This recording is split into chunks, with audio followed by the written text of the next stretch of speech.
नमस्कार, live predictor या YouTube चॅनलवर आपले सहर्ष स्वागत। आजच्या व्हिडिओमध्ये आपण जाणून घेणार आहोत डिसेंबर 2025 महिन्यातील राजकीय सामाजिक घडामोडी। राजकीय सामाजिक वातावरण गरमागरम राहील भाग 2। या घटना घडणार, जातीय धार्मिक तणाव शक्य, मंदिरे धार्मिक स्थळे, प्रमुख व्यक्तींना धोका। राजकीय सामाजिक धार्मिक क्षेत्रातील मोठ्या व्यक्तींच्या मृत्यूच्या घटना शक्य, कलाकार, स्त्रीवर्ग, लेखक यांच्यासाठी प्रतिकूल काळ, अवकाळी पाऊस, मोठ्या थंडीची शक्यता। दिनांक 20 डिसेंबरच्या अमांत कुंडलीमध्ये धनु लग्न उदित असून लग्नी रवी, चंद्र, मंगळ, सप्तमात गुरु, चतुर्थात शनी व नेपच्यून, व्ययस्थानी बुध, शुक्र अशी ग्रहस्थिती आहे।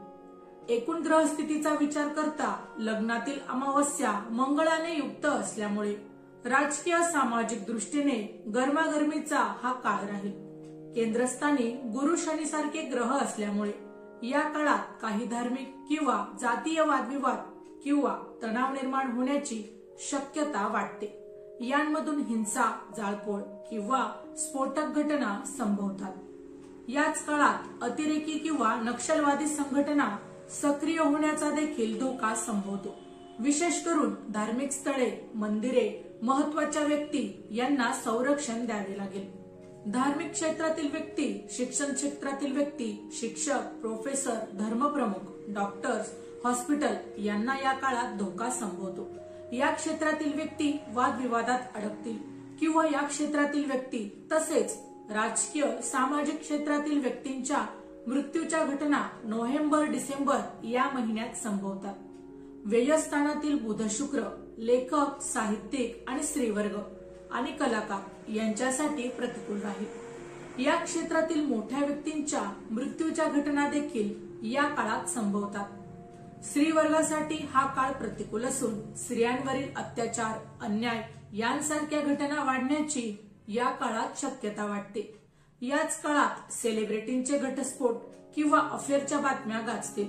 मोठ्या स्त्री किंवा कलाकार, साहित्यिकांवर कायदेशीर कारवाया किंवा बंधनयोग संभवतो। या काळात प्रमुख व्यक्तींचे परदेश दौरे गाजतील। आयात निर्यात धोरण बदलण्याची देखील या काळात शक्यता असून भारतासाठी हे बदल चांगले होतील। व्हिसा, पासपोर्ट या संबंधित नियमांमध्ये देखील सुलभता येईल। परदेशातील नोकरदार वर्गाला मोठा दिलासा मिळेल। परदेशातील नोकरीच्या अनेक संधी वाढतील। परदेश प्रवास सुलभ होतील। देशाला परदेशातील कर्ज मिळवण्यात यश मिळेल। चतुर्थातील शनी, नेपच्यून सारख्या ग्रहांमुळे या काळात मोठ्या थंडीची शक्यता राहील। त्याचबरोबर अवकाळी पावसामुळे शेतीचे देखील नुकसान या काळात संभवते। तृतीयातील राहूमुळे शेजारील राष्ट्रांबरोबरचे संबंध खराब राहतील।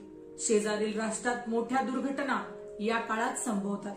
शेजारील राष्ट्रातील प्रमुख व्यक्तींच्या मृत्यूच्या घटना देखील या काळात संभवतात। लग्नातील रवी आणि मंगळ यांच्या योगामुळे सत्ताधारी पक्ष किंवा महायुतीसाठी हा काळ अनुकूल राहील। या काळात होणाऱ्या निवडणुकांमध्ये सत्ताधारी पक्ष किंवा महायुतीला चांगले यश मिळेल। या उलट विरोधी पक्ष किंवा आघाडीसाठी हा काळ निराशाजनक राहील।